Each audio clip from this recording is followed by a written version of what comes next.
بسم اللہ الرحمن الرحیم۔ میں محمدیہ دواخانہ کی جانب سے آپ کا معالج حکیم حافظ عاصم مشتاق آپ کی خدمت میں حاضر ہوں۔ آج ہم جس ٹاپک پر بات کریں گے وہ ٹاپک ہے یورک ایسڈ۔ آپ نے بہت سے لوگوں سے یہ سنا ہوگا کہ سرخ گوشت اور دالوں کا استعمال اور سبز پتوں والی سبزیوں کا استعمال اگر ترک کر دیا جائے، چھوڑ دیا جائے تو اس مرض سے آپ چھٹکارا حاصل کر سکتے ہیں۔ اب ہم چلتے ہیں یورک ایسڈ کی طرف کہ یورک ایسڈ کہتے کس کو ہیں۔ یورک ایسڈ یہ ایک قدرتی فضلہ ہے جو پیشاب کے ذریعے خارج ہوتا ہے۔ پیورین سے روزانہ کی بنیاد پر ہمارے جسم میں بنتا ہے، جو کہ ایک قدرتی کیمیائی مادہ ہے جو کہ ہمارے جسم میں خلیوں کے توڑ پھوڑ کی وجہ سے بنتا ہے۔ اب یورک ایسڈ کا ہر جسم انسانی میں ہونا ایک معمول سی بات ہے۔ اگر یہ صحت مند شخص میں حد سے تجاوز کرے گا تو پھر یہ باعث تشویش ہے۔ اب یورک ایسڈ کی مقدار کیا ہے؟ مردوں کے اندر اس کی مقدار 3 سے 7 ملی گرام تک ہونی چاہیے نارمل، اور جو عورتیں ہیں ان کے اندر 3 سے 6 ملی گرام کی مقدار پائی جاتی ہے۔ اس کو کیسے کنٹرول کیا جائے اور کون سے ایسے اسباب ہیں کہ جن کی وجہ سے یہ یورک ایسڈ بڑھ جاتا ہے؟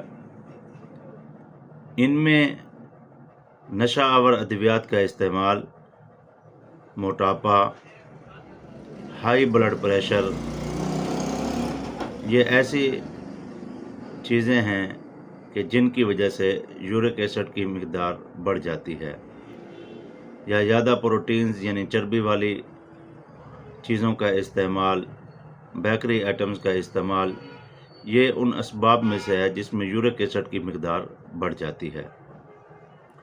اب اس کو ہم غذائی طور پر بھی کنٹرول کر سکتے ہیں اور ادویات اور خوراک سے بھی تبدیل کر سکتے ہیں۔ غذائی طور پر یہ ہے کہ آپ نے پھل فروٹ وغیرہ استعمال کرنے ہیں اور ان کے جوسز وغیرہ کو استعمال نہیں کرنا، کیونکہ یہ جو جوسز وغیرہ ہیں یہ گھنٹیا کو جو ہے متحرک کر دیتے ہیں۔ اس کے علاوہ آپ نے سبزیوں اور سلاد کا زیادہ سے زیادہ استعمال کرنا ہے، اور پانی کا زیادہ مقدار میں آپ نے استعمال کرنا ہے، تاکہ آپ پانی کی کمی کی وجہ سے اس مرض کا شکار نہ ہو۔ آپ جہاں کہیں بھی ہیں آپ کے ارد گرد پانی موجود ہو تو آپ کو چاہیے کہ آپ وقتاً فوقتاً پانی کا استعمال کرتے رہیں، تاکہ آپ کے گردے واش ہو کر صحیح طریقے سے پیشاب کے ذریعے یہ جو یورک ایسڈ کی سطح مزید بڑھ چکی ہے وہ اس پیشاب کے ذریعے خارج ہو جائے۔ یا بسا اوقات ایسا ہوتا ہے کہ گردے صحیح طریقے سے ورک نہیں کر رہے ہوتے اور ان کی کمزوری کی وجہ سے پیشاب صحیح نہیں آ رہا ہوتا اور یہ کیمیائی مادہ صحیح طریقے سے خارج نہیں ہو رہا ہوتا، تو اس کی وجہ سے بھی گنٹھیا کا مرض یعنی یورک ایسڈ کا مرض جو ہے بڑھ جاتا ہے۔